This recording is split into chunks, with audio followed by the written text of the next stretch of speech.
Hey there, what's up? My name's Jack. Hey, my name is Jack too. That's crazy. They call me Violence Jack because I got this huge jackknife. What about you? No reason.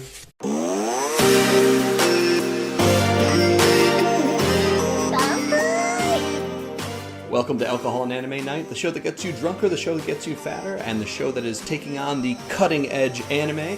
My drink of the evening tonight is going to be the Jack Daniel's Southern Peach. It is a sweet and fruity companion to what is to be a very dark and gritty journey. Tonight we are going to scratch the surface of Go Nagai's dark fantasy trilogy OVA series entitled Violence Jack. To be clear, we're talking about the original OVA series rather than the Shin Violence Jack, which was done some years later. Set in Japan, following a devastating comet that sparked volcanic eruptions and earthquakes, the country has been thrown back to a ruined, savage, and barbarous state. The Kanto region of the country now is a hellscape, where the society as we know it has dissolved and only the most brutal survive while the weak are just meat for the grinders. This is the kind of anime that old guys like me grew up on in the 90s. Ultraviolence, tits, and terrible dubbing. It was a simpler time. Nagai's manga began in the 70s, and not long after, the first of 3 OVAs, Harlem Bomber, aka The Slum King, was released in 1986. This would be mostly unavailable commercially in the US until the 90s. Now, if you're a fan of Devilman, it's been said that the Violence Jack stories actually take place in the same universe.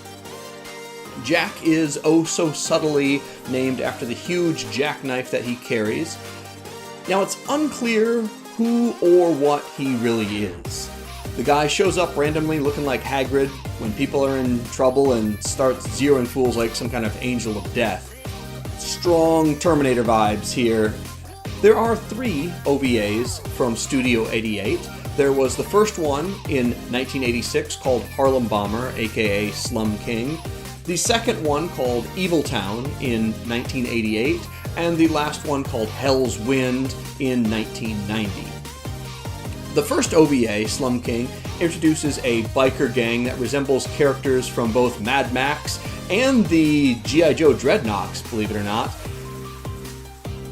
And Violence Jack actually predates both of these things, so it's pretty clear that there must have been at least some kind of inspiration for both Mad Max and the G.I. Joe Dreadnoks.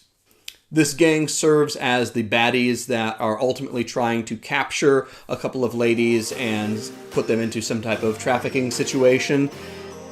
There's also some weird casual helicopter crashes that seem to happen throughout this show that people walk away from. I found it to be bizarre. In the second OVA, Evil Town, Violence Jack is stumbled upon by a group of survivors in an underground city that when everything happened, when it collapsed, they were kind of trapped in this part of the city that sunk down, and they're trying to escape, but it's been some time. And they find Violence Jack like buried in a wall somewhere in some kind of Encino Man situation.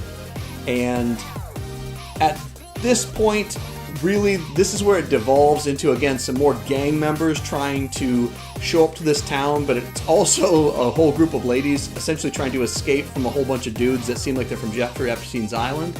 And then Violence Jack saves them, but not after some horrific things happen to pretty much everyone. The third OVA, Hell's Wind, opens with a pretty gnarly chainsaw scene that shocked even me. It was pretty intense. That scene has some real spit on your grave vibes, and What Happens to Her does too. Hell's Wind is probably the best out of all 3 of these OVAs. Although in this series, Jack has a few more lines, and they are terrible. And it would have been better if he almost didn't speak or just kind of nodded his head or said yes or no. So some of his lines are actually terrible. They actually make him less cool. But that's okay because the chick that's all scarred up, and she's so cool, I wish we could have a whole OVA or series just about her. She's really kind of badass, and again, has that kind of I spit on your grave vibe to her. So I wish that there would have been a bit more of that. Again, I could have seen a whole other series just of her. These early anime were unhinged and willing to do anything with zero fucks given about being canceled by woke turds or censored. There's human trafficking, kids getting flatlined, gratuitous nudity, guys getting turned into spaghetti. There's almost no boundary they weren't willing to push. Violence Jack was among the first wave of forbidden black magic that came from Japan that hillbillies like me called Japanimation.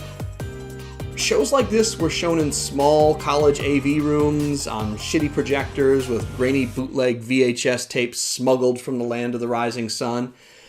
It felt like we were part of something really special. And this kind of thing would be a big step toward Americans seeing animated works as more than just kid stuff. Thank you for joining us here this evening. It's been a pleasure talking anime with you guys. We're trying to get to 300 subscribers, so if you liked what you saw here, please drop us a like, comment, and subscribe. Again, I love the comments below. We have some really cool people from around the world that comment in Japanese and English, so my Japanese isn't very good, but I'm going to do my best to respond to every single person. That being said, have yourself a great evening. Kanpai.